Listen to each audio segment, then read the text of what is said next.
Mga idol, ito na po. Kung titingnan po natin, halos magkaparehas po ng diameter yung axle ni Aerowick saka po ni Hasen Pro 7. Siguro magkakasya na po ito. So ayun po, what's up po sa inyo mga ka-Lodi Cakes. At for today's video, ganun pa rin po, hindi pa rin po natatapos yung pag-convert po natin ng pre-hub. Hahanapan po natin ng ibang brand na hub. Nasasakto po yung pre-hub nito pong si Hasen Pro 7. So yun mga idol, hanap po tayo dito sa display kung pwede nating ibagay. So ito po, una ko na dukot. Model niya ay AM8.6. Ayan. So ito mga idol ang isasampol natin ngayon para sa pagko-convert. Pero bago ang lahat niyan mga lods ay muli po tayo nagpapasalamat sa lahat po ng ating followers sa aming Facebook page, YouTube channel, pati na rin po sa aming TikTok. At mahal po nating mga customer dito po sa aming shop, pati na rin po sa aming online shop. Yan mga idol. Andyan po sa comment section yung link kung saan po kayo pwedeng mag-order. Maraming salamat po sa lahat ng mga nag-o-order sa amin pong online shop. So ito na yun mga lods, si Aerowick AM8.6.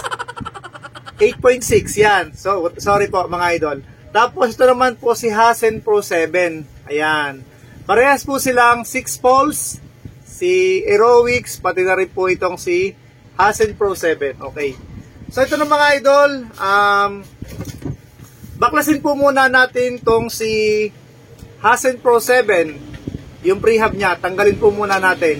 Ganoon uli mga idol, madali lang tanggalin tong prehab niya, tanggalin lang natin yung end cap, hilahin lang po natin, tapos yan, ito na po. Okay na, ang bilis lang tanggalin mga idol, ingatan lang natin mawala yung spacer niya mga lods. Tapos, ito naman po si Aerowick. Yan, 8.6. Para po sa mga gustong mapanood yung review ko po dito sa review ko dito kay Aerowick AM 8.6. Ito yung model niya. Nag-review po tayo dito. Andyan po sa comment section yung link. Pwede nyo pong panoorin dyan. So ito mga idol, ito po kasi ay gagamit po tayo ng 5 na allen dito sa may side po ng prehab. Tapos dito naman sa may left side, hihilahin lang po natin yung end cap. Yan. Hilahin po muna natin yung end cap nito. Yan. Yan. Dihila lang yan. Tapos may makikita tayo dito mga idol na butas. Gagamit lang tayo. Kasi yun po yung magiging pangontra po natin. Yan. Gumamit po tayo ng Phillips screw na maliit lang. Yung kakasya lang dito. Yan. Tapos, eto na. Ang pagbukas ito mga lods ay clockwise lang po. Yan. Okay. Yan po. Yan. Bali mga idol, dito pa lang. Parang hindi magkakasya kasi magkaiba yung axle niya. Ito ay di-thread. Samantalang ito naman kay Hasen Pro 7, disalpak lang po yung end cap. Pero syempre mga idol, andito na tayo. Testingin pa rin natin yan. Ang gagawin lang natin mga idol, tanggal na natin yung end cap, hilahin lang po natin yung prehab ni Aerowick. Yan. Yan mga lodi. Ito na. So ito na mga idol, yung prehab ni Aerowick. Ayan. So ito na mga lodi, si Hasen Pro 7, saka si Aerowick, yung prehab niya. Tapos ito na yung pagkakaiba ng poles niya. 6 poles yung kay Aerowick, 6 poles din yung kay Hasen Pro 7, ang pagkakaiba nga lang po ay treated po itong si Hasen Pro 7. Ayan po. Aerowick, Hasen Pro 7. Di-thread yung axle. Ayan, disalpak lang po yung end cap, diretso. Tapos mga idol, yung spacer niya dito, yan, yung spacer niya dyan, ay parehas lang po sila. Mga idol, ito na po. Kung titingnan po natin, halos magkaparehas po ng diameter yung axle ni Aerowick saka po ni Hasen Pro 7. Siguro magkakasya na po ito. So ito mga idol, tingnan po muna natin yung bearing. Kung anong size ng bearing nitong si Hasen Pro saka ni Aerowick dito po sa side ng prehab. Yan.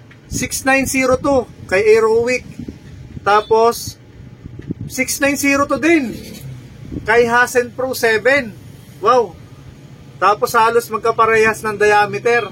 Tapos ito naman po sa may prehab, ang size naman po ng bearing 15267 kay Aerowick. Tapos dito naman po kay Hasen Pro 7 15267 din mga lods. Halos parehas na parehas. Ito na po, susukatin na po natin.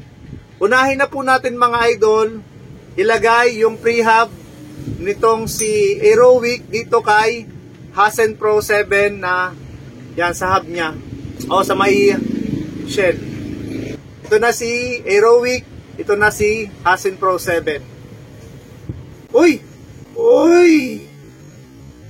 Uy! Pumasok mga lods. Unti-unti, ayan, pumapasok siya. Ayun, pumasok siya mga lods. Sana sumakto sa may pinakang ratchet itong prehab. Ayan. Unti-unti.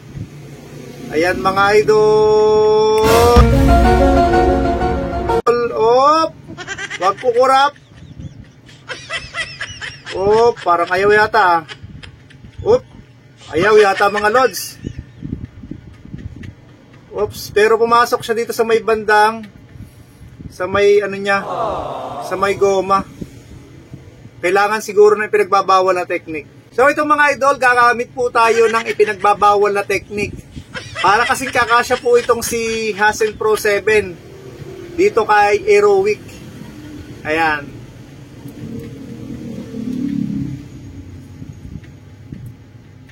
Uy! Uy! Uy! Mga lods!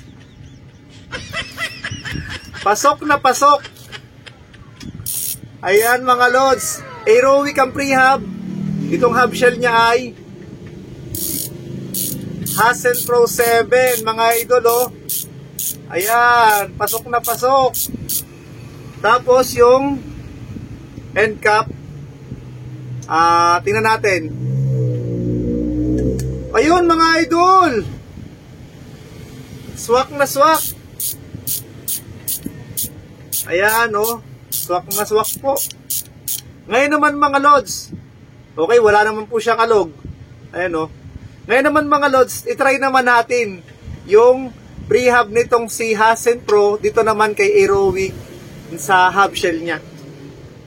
So ito na yun mga idol, kay Aerowick na, ayan po, para po, yan, baka di kayo maniwala, yan, Aerowick, yan, para makita nyo yung pangalan, Aerowick. Tapos yan yung 6 poles 3 teeth ni Hasen Pro 7. Op, oy, kasya rin mga idol. Oo, ayan o. Op, okay, laruin natin yung barrel spacer. Op, parang sumasabit mga idol ah. Yan, yan, pumapasok mga lods. Okay, yung okay, gamit ulit tayo ng pinagbabawal na technique mga idol. Kung papasok ba yung mga poles niya dito sa ratchet. Okay. Op! Op! Op! Op! Pasok na pasok mga lodi! Yan, pasok na pasok itong Hasen Pro. Ayan po. Hasen Pro Aerowick. Ngayon, pakinggan naman natin yung tunog niya. Op. Ay, grabe mga idol. Sobrang tigas. Kahit Jory siguro medyo mahirap dito mga idol. Mahihirapan. Ayun lang. Pagdating dito sa prehab ni Hasen Pro dito kay Aerowick, medyo negative, medyo matigas siya. Tapos ilagay natin yung okay, yung end cap. Pero sakto-sakto siya mga idol pala. Okay. Sakto-sakto siya, hindi nakalabas yung mga poles niya. Saktong-sakto yung pagkakapasok. Yun nga lang, medyo maganit. Pag ang i-convert po natin ay yung kay Hasen Pro na prehab dito kay Aerowick. Siguro dahil dun sa mga sa 3 teeth dun siya sumasabit. Hindi siya nagmatch ng maayos dun sa ratchet nitong si Aerowick. Okay, pasok natin tong end cap. Hindi pa pumasok. Yan, okay. Tingnan natin kung ayos. Yun, okay naman mga idol. Yung end cap niya. Ang problema nga lang ito, medyo matigas. Yung pag-ikot nitong Hasen Pro 7 na prehab dito kay Aerowick. So yun mga idol, kapag nilagay po natin yung prehab ni Hasen Pro dito kay Aerowick, medyo negative po siya kasi hindi po nagmatch po dun sa ratchet tapos doon sa pulse niya. O kaya doon sa mga ngipin ng pulse nitong si Hasen Pro, medyo maganit siya. Kapag inilagay naman po natin yung prehab na Aerowick dito kay Hasen Pro, swak naman po.